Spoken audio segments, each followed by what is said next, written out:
ये भारत के भीतर भारत की जनसंख्या को लेकर लोग सवाल खड़ा करते हैं, तो आपके जहन में यह बात होनी चाहिए क्या सरकार को जो वोट मिलते हैं उन वोटों के अक्स तले क्या वाकई नौकरियां सरकार दे नहीं पा रही है, और इकोनॉमी को बढ़ाने के लिए जो प्राइवेट सेक्टर के हाथ में सब कुछ वो सौंप रही है, हर क्षेत्र में उसने दे दिया, तो क्या वहां नौकरी मिलती है? जी नहीं, वहां नौकरियां नहीं मिलती है। सत्ता की ताकत बड़ी जबरदस्त होती है। इस ताकत का मतलब यही होता है कि सरकार और सत्ता जो मन चाहे सो कर सकती है, लेकिन आप तक जानकारी नहीं पहुंचेगी। आप तक वही जानकारी पहुंचेगी जिसे सत्ता चाहती है। 10 बरस के भीतर अंबानी और अडानी के नेटवर्थ में जो बढ़ोतरी होती है वह $200 बिलियन के पार की होती है।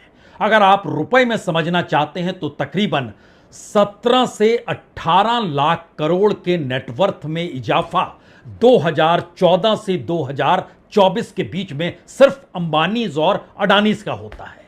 पीएमओ के मंत्री की बात सुन लीजिए जो खुले तौर पर ताल ठोक के कहते हैं क्रांतिकारी निर्णय लिए गए, जैसे उदाहरण के तौर पर अंतरिक्ष को प्राइवेट सेक्टर के लिए खोल दिया गया। कभी आपने सोचा था कि न्यूक्लियर सेक्टर को भी प्राइवेट पार्टिसिपेशन के लिए खोला जाएगा?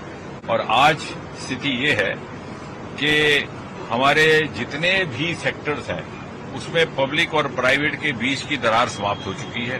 सोचिए, जो 10 बरस में 17-18 लाख करोड़ रुपए अंबानीज और अडानीज के नेटवर्थ में बढ़ गए, इस देश के तमाम पीएसयू के नेटवर्थ को अगर आप जोड़ दीजिएगा तो वह भी लगभग 17-18 लाख करोड़ ही आएंगे। यानी इस देश के तमाम पब्लिक सेक्टर के जुड़े हुए जो भी आपके जहन में आता है, टोटल नेटवर्थ 17-18 लाख करोड़ ही है। और इसकी जानकारी पार्लियामेंट में दी गई, लेकिन इसकी जानकारी नहीं दी गई कि अंबानीज और अडानीज के 17-18 लाख बढ़ गए, इस देश के बाकी 16 कॉरपोरेट के लगभग 21-22 लाख करोड़ रुपए बढ़ गए। यह जानकारी पार्लियामेंट में नहीं आएगी।